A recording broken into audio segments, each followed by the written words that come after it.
Hello students, आप लोगों को समझ आ रहा होगा। अगर नहीं आया है मेरी क्लास में तो मैं आप लोगों को दोबारा से बता दे रही हूँ, ठीक है। स्टार्टिंग में बिल्कुल बेस पे जो है ना, मैंने टिप्स टू लर्न बेटर का एक पेज बताया था, जिसमें कि हम लोग कैसे अपनी स्टडी पे फोकस कर सकते हैं, एक्टिव लर्निंग कर सकते हैं। ये पूरा पेज आप लोगों को जब समझ में आएगा जब आप लोग कॉन्सिस्टेंसी लेकर आओगे अपनी पढ़ाई में। जैसे कि हम लोग क्या करते हैं कि कभी भी हमारी पढ़ाई चल रही है तो अगर कोई काम आया तो हम उसे छोड़ के चले जाते हैं, तो हमें ये नहीं करना है, फोकस रखना है। एक्टिव लर्निंग यानी कि हम जिस टाइम पे अपनी पढ़ाई कर रहे हैं तो हमने क्या पढ़ा, ये सारी चीज़ें देखेंगे, ठीक है।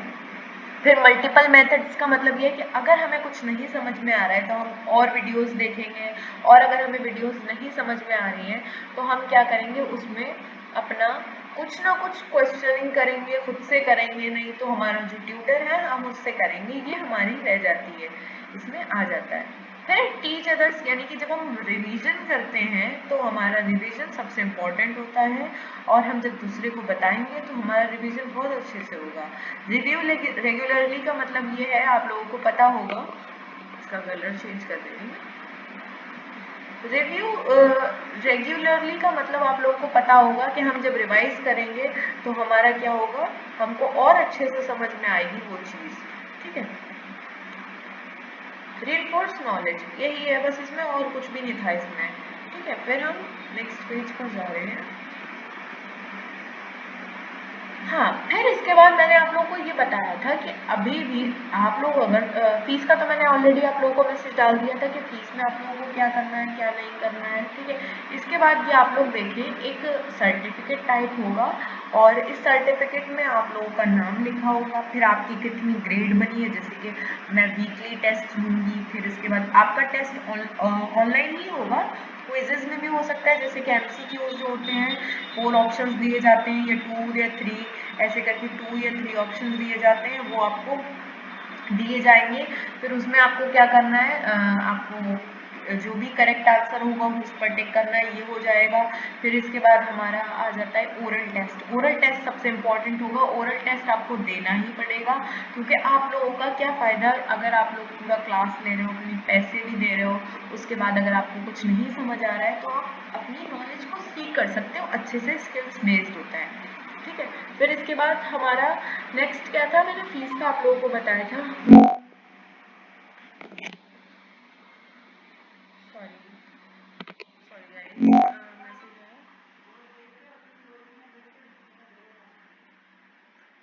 आई एम रियली सॉरी, ठीक है। फिर फीस का मैंने आप लोगों को क्या बताया था कि जो भी स्टूडेंट्स 29 मार्च से पहले लेंगे अपना एडमिशन, उन लोगों के लिए 1 मंथ फ्री होगा, ठीक है। फिर इसके बाद मैंने और भी बताया था कि आप लोग के जो 5 स्टूडेंट्स होंगे वो पूरी सीट्स फुल हो चुकी हैं, तो उसमें आप लोग प्लीज़ ना करें, क्योंकि बहुत से स्टूडेंट्स हैं उन लोगों ने पहले ही कर लिया है। अब मैंने स्टूडेंट्स का सिर्फ यही नहीं रखा था कि इंग्लिश वाले ही स्टूडेंट्स होंगे, वो कंप्यूटर एप्लीकेशन के भी हो सकते हैं, डेटा साइंस के लिए भी हो सकते हैं, ठीक है। इसलिए बट अभी आप लोगों के लिए मैंने थोड़ा टाइम बढ़ा दिया है, जैसे 1 अप्रैल हो गया है, 1 अप्रैल से पहले अगर आप लोग करोगे तो आप लोगों को 1 मंथ फ्री रहेगा, सिर्फ ज्वाइनिंग फीस देनी होगी, ठीक है। फिर इसके बाद हमारा आ जाता है नेक्स्ट, ठीक है, हाँ, ये हमारा सबसे इम्पोर्टेंट चीज़ है, तो मैं इसको थोड़ा सा बड़ा कर दे रही हूँ। ये है हमारा इंग्लिश स्पीकिंग कोर्स का सिलेबस क्या है। सबसे पहले तो हमें हमारा क्या आ जाता है, बेसिक इंग्लिश फाउंडेशन। अब जैसे कि अल्फ़ाबेट्स तो सभी लोग को आते होंगे कि अल्फ़ाबेट्स क्या होते हैं, ये तो सभी को मालूम है, कि ABCDEFGH, ये तो सभी को मालूम है क्या है। हमें क्या करना है यहाँ पे, हमें ये सिर्फ ABCD नहीं सीखनी है, यहाँ पे हमें ये सीखना है कि ABCD को सही तरह से प्रोनाउंस कैसे करते हैं, प्रोनाउंसिएशन क्या होती है ABCD की, पूरे टोटल Z तक, ठीक है। ये हो गया हमारा एक। फिर हमारा बेसिक ग्रामर आ जाती है, जैसे बेसिक ग्रामर में अब आप लोग पूछोगे कि बेसिक ग्रामर में हमारा क्या है, तो आप लोगों ने पढ़ा होगा, अगर नहीं पढ़ा है तो इसीलिए मैंने क्लासेस करी हैं, क्योंकि किसी किसी को नहीं समझ आता है। तो बेसिक ग्रामर में हमारी नाउन आ जाती है, प्रोनाउन आ जाती है, वर्ब आ जाती है, एडजेक्टिव आ जाता है। फिर इसके बाद मैंने बहुत सारे ऑप्शंस थे, मैंने लिखे नहीं, जैसे प्रपोजिशन आ गया, कंजंक्शन आ गया, ये सारी चीज़ें चलेंगी हमारी बेसिक ग्रामर में। तो मैंने ये अभी आप लोगों को सिर्फ सिलेबस बताया है कि इसमें होता क्या क्या है, वो मैं पूरी ऑल ओवर वीडियो भी बनाऊंगी।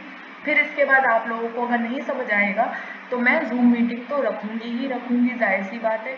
फिर अगर आपको तब भी नहीं समझ आता है तो 30 मिनट्स एक्स्ट्रा रख लेंगे, जिसमें आप लोग अच्छे से समझ सकते हो।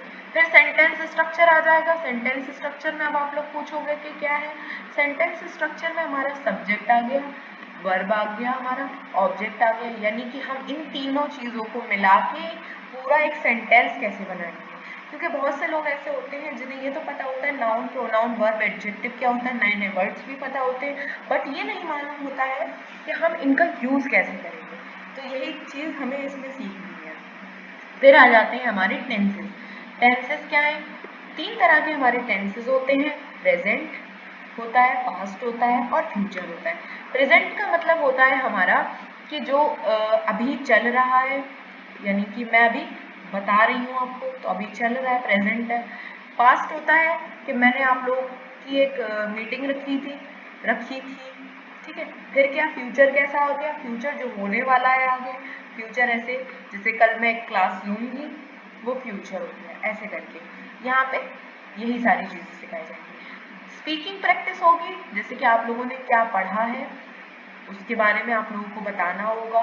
स्पीकिंग करनी होगी, रोल प्लेस में आप लोगों को दूंगी, वो कॉन्वर्सेशन आप लोगों को करनी होगी कि आप कैसे बोलते हो, किस तरह से बोलते हो, पहले हम वो देखेंगे।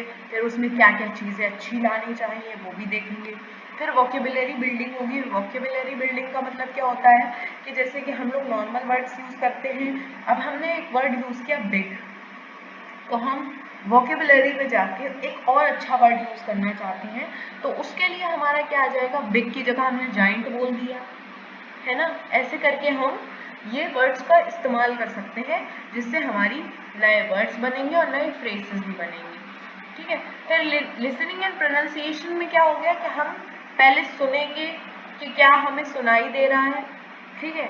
अब जैसे कि एक मैंने वर्ड बोला प्रोनाउंसिएशन, कुछ लोग क्या बोलते हैं कि प्रोनाउंस होता है, प्रोनाउंस एक वर्ड होता है, ठीक है, बट जो उसकी पूरी एक सेंटेंस होता है प्रोनाउंसिएशन, उसको प्रोनाउंसिएशन नहीं बोलेंगे, वो गलत हो जाएगा।